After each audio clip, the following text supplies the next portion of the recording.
Pope Alexander II of Alexandria, 43rd Pope of Alexandria and AMP, Patriarch of the See of St.Mark.He presided over his church during an era of great hardship and oppression. Consecration. There is little information available on Alexander's early life as a layman prior to becoming a monk at the monastery of Enetin west of Alexandria. However, at Enetin he became well known for his chastity, sanctity, and religious scholarship. Upon the death of Simeon of Alexandria in 701, the Patriarchate of Alexandria remained vacant for approximately 4 years, while the members of the Church sought an appropriate successor. The lack of a patriarch, though, created economic problems for the Church, so the Secretary of State, or Mutawali al-Divan in Alexandria, a Copt named Athanasius, asked the governor to allow the Bishop of Alkes,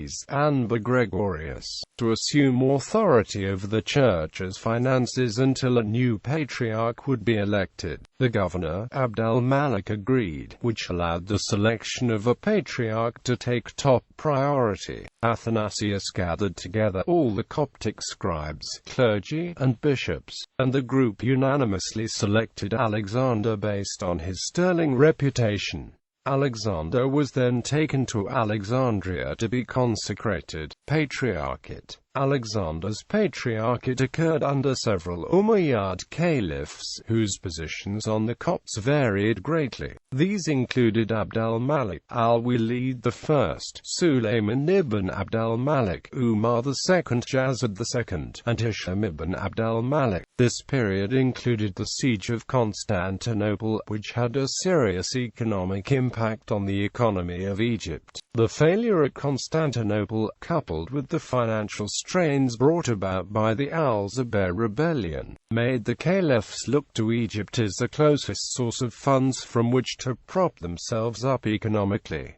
Political problems. The confiscatory taxing started when Abd al-Malik chose to name his son al-Walid I as his successor. Al-Walid constantly demanded revenues from the Egyptian people. He also employed a native Copt named Benjamin who assisted him in locating where the people had hidden the wealth, which would then be confiscated by the government. He also raised the jizya well beyond any normal rates, and, for the first time in history, imposed it on the monks as well. He also imposed an additional tax of 2,000 dinars above the normal rate of kharaj taxation on every bishop. The extreme financial pressures these taxes imposed on the Copts caused many to convert to Islam to escape them. These feigned converts included such figures as Butrus, the viceroy of Upper Egypt, Butrus's brother Theodosius, and son Theophanes, the governor of Mauritius.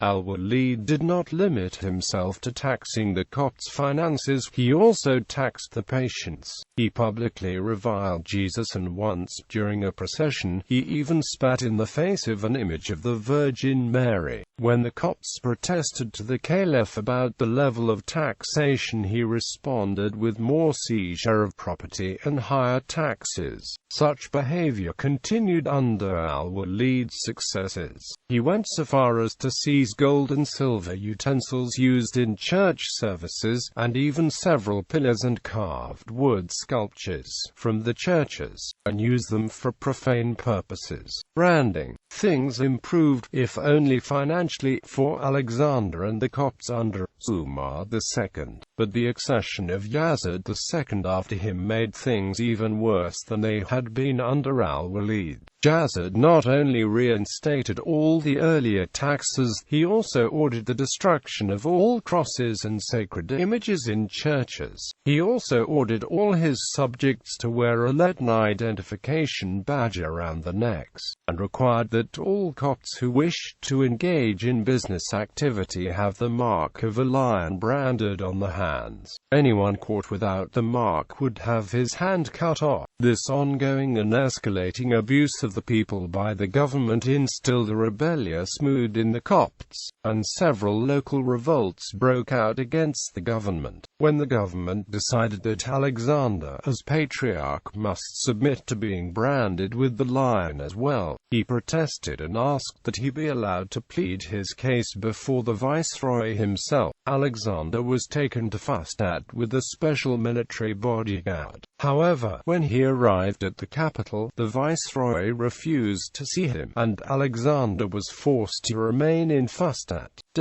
While in Fustat, his health declined. With the help of Shamil, the bishop of Orsum, Alexander determined to escape and return to Alexandria by ship. On reaching Tarnut, with the governor's soldiers in pursuit, Alexander died. When they found the dead patriarch, the soldiers seized Shamil and took him back to Fustat, where he was found complicit in Alexander's escape and fined 1,000 dinars. With the assistance of the Copts, who raised 300 dinars for him, he was able to raise the money and be released. Alexander's body was taken back to Alexandria, where he was buried with the profound grief of his people. Veneration. Alexander is regarded as a saint by the Coptic Church, and also has a feast day on February 1 in the Ethiopian Orthodox Tewahedo Church.